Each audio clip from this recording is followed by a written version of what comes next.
NFL draft nerds, welcome in. Right now, we are talking some summer scouting for the 2026 wide receivers.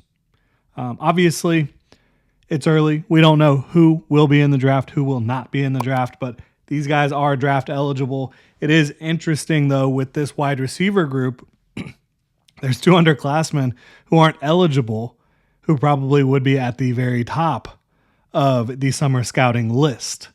And that's obviously Jeremiah Smith from Ohio State and Ryan Williams from Alabama. They won't be eligible till 2027. Having said that, though, there are some guys I'm really excited to talk about, some guys that I really enjoyed watching. I've only watched 5 receivers so far. And I will kind of project where I could see them going, talk about their game, all that good stuff, but it is early. There's going to be a whole nother season of tape for most of these guys before they enter the NFL draft. Development, physically, mentally, technically, all that good stuff. But this is a good group of 5 that I've watched so far. If I do not mention your favorite wide receiver in the 2026 NFL draft's name, it's because I haven't watched him yet. Again, we're just talking about the 5 guys I've watched so far. So really appreciate y'all tuning in. If you love the NFL draft, the NFL, team building, all that good stuff, you're in the right place. Rogue Football, it is all draft all the time. So we will start with, is this in order? Maybe, kind of. It's so early to try to stack these guys in a real order. Again, there's so much football left to be played. But we'll go in the order that I have them right now. And I do have Denzel Boston, the wide receiver out of Washington, at number 5. And no slight to him at all. I think that he'll probably have a second round grade for me. You look at what he is as a player. To me, this is a big-bodied 6'4", 210-pound receiver who is very strong hands, consistent hands, good route runner at that size. I think that that's what, at 6'4", 210, you have some traditional expectations of what a guy like that's going to be. You would expect big, strong, physical, good hands type of guy, right? But I think the route running prowess is impressive with him. I think the body control is impressive.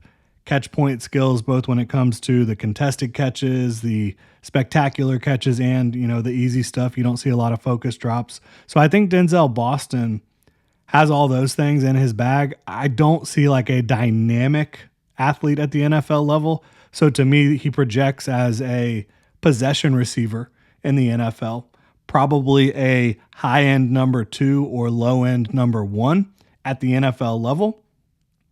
That's where I see him. Really good overall game. I think that he's going to have a very successful professional career. I think he plays the game like a pro in a lot of ways already. So excited to see what he can do in 2025. And I think that he has a chance to be a first-round pick.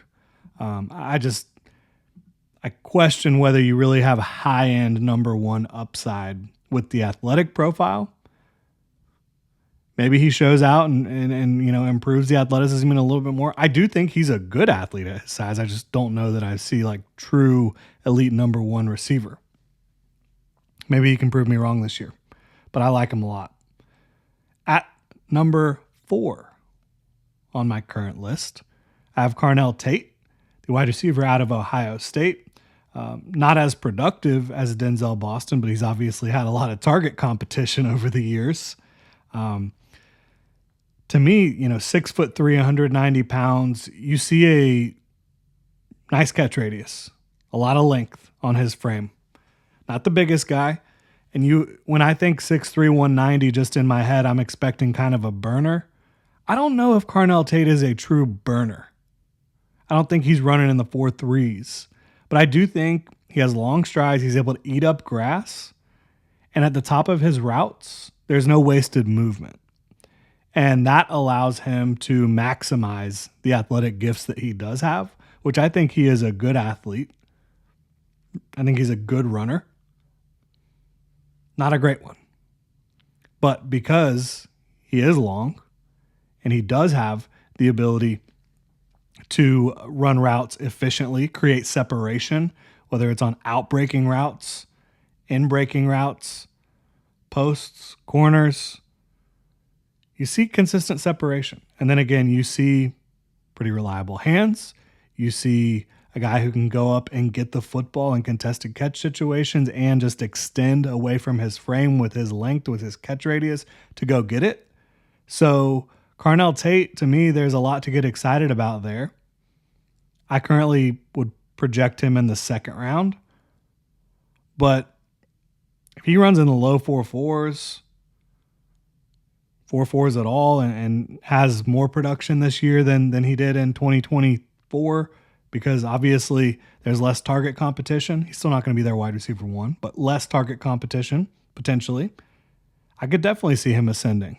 At number 3, I have wide receiver Antonio Williams out of Clemson, who not nearly as big as these other two guys, right? Carnell Tate, 6'3", Denzel Boston, 6'4", but Antonio Williams listed at 5'11", 190. Really, really good route runner, separator, explosive athlete, somebody who just, when it comes to the top of the route, really, really decisive, really explosive. Fairly strong hands throughout his career. I think drop rate in this around 6, something like that, 6%. Not bad at all. Definitely something you can live with. Has aligned primarily in the slot. So I think that's what you're looking for projection-wise out of him. Primarily a slot receiver, but potentially a move Z/slot receiver. And I mentioned Denzel Boston. I think he projects as an X. I think wide receiver Carnell Tate projects as a more of a Z, move Z type of guy as well than an X. I think Antonio Williams is that move slot guy, can align outside as well. Like if you're in a 2 wide receiver set, he can be one of those 2 guys for you. And the way NFL teams operate, I mean, you can move him all around the formation. I think that, he and the next guy on the list, they're both listed at 5'11", 190. And the next guy for me is Eric Singleton, who is transferring from Georgia Tech over to Auburn. They're both listed at 5'11", 190, but they're different, 5'11", 190. To me, Antonio Williams looks a little bigger, more filled out frame, a little bit stronger, explosive, dynamic, but not the same level of explosive and dynamic as Eric Singleton. So I have Antonio Williams with a projected 2 right now.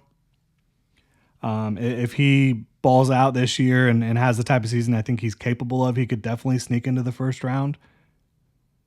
There's a lot to get excited about with him. I do think he has some catch point skills, like, in contested tight window situations as well. But Eric Singleton, Georgia Tech to Auburn, I wouldn't be surprised if he's a little under 5'11", a little under 190, but that's what he's listed at. Truly, truly dynamic athlete. Like, insane.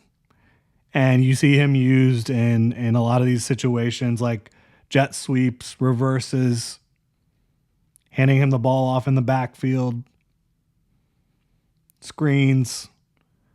But then you also see the unbelievable separation that he's able to create down the field. Deep overs, posts, go balls. I think that Antonio Williams is a more refined route runner, but I think Eric Singleton has higher upside as a separator. I would say they both have pretty solid hands overall. I think Singleton has improved in his ability to fight for contested catches and the tight window stuff, go up and get the football. But this is just a truly insane athlete. Unbelievably fast, unbelievably explosive, really shifty, really good with the ball in his hands. I have a 1 on him right now, projected 1. I don't think it's really fair to say I have a solid 1 on a player. I have a solid 2 on a player. A projected 1 on Eric Singleton for me, just because you don't see guys that are this dynamic, this fast with this much skill a whole lot. So I think he is kind of one of these rarer type of prospects. But I do think there's some refinement needed. I think he can definitely improve his footwork as a route runner. I think he can improve his strength overall. So it's kind of both of these guys, Antonio Williams and Eric Singleton, both play primarily in the slot. I think, again, Antonio Williams is more of that refined, nuanced route runner who also has explosiveness, whereas Eric Singleton is just this unbelievable athlete who is getting more and more refined as a receiver. Antonio Williams, I think, can already run routes like a pro for you. Jordyn Tyson comes in at number 1 for me, Arizona State.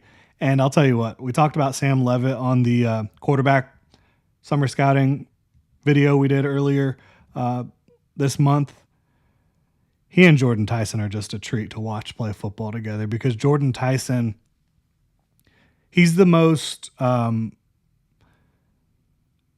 would say, complete of these guys. Like a guy that really, to me, projects as a legit number 1 receiver who can align anywhere in the formation, slot, X, Z, and be a target hog, true target hog at the NFL level.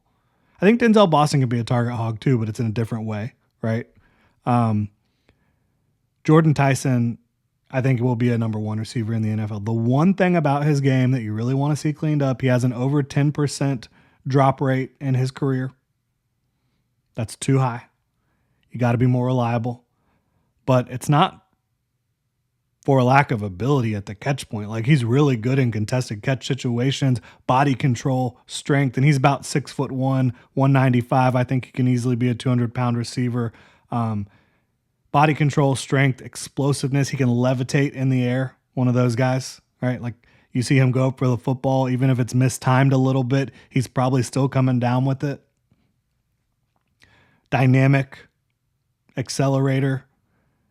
He can accelerate and decelerate and then accelerate again, right? Like the throttle control is pretty special. The route running, the head fakes, shoulder fakes, gets guys going in the wrong direction very easily. So, and then it's all yak strength with the ball in his hands and as a route runner. Ball tracking ability. Everything's there for him to be a legitimate game changer in the NFL as a wide receiver 1 who you move around the formation and you kind of design your passing offense around. But you would really like to see the focus drops. They don't have to be completely eliminated. Everybody's going to have a drop now and then. But you would like to see that percentage reduced a good bit for Jordyn Tyson moving forward. And those are the 5 guys I've watched so far at wide receiver. Very excited about each of them, what they have in front of them in 2025 at the collegiate level, and then beyond that into 2026 in the NFL. I think each of these guys has a chance to earn a first-round pick. First-round selection. I think that's on the table for all of these guys. Right now, I project Boston, Tate, and Williams as second-round picks. I have Singleton and Tyson as 1s. A lot will be determined this fall, though, and then obviously in the pre-draft process. So let me know what y'all think about this wide receiver class, who I need to watch next.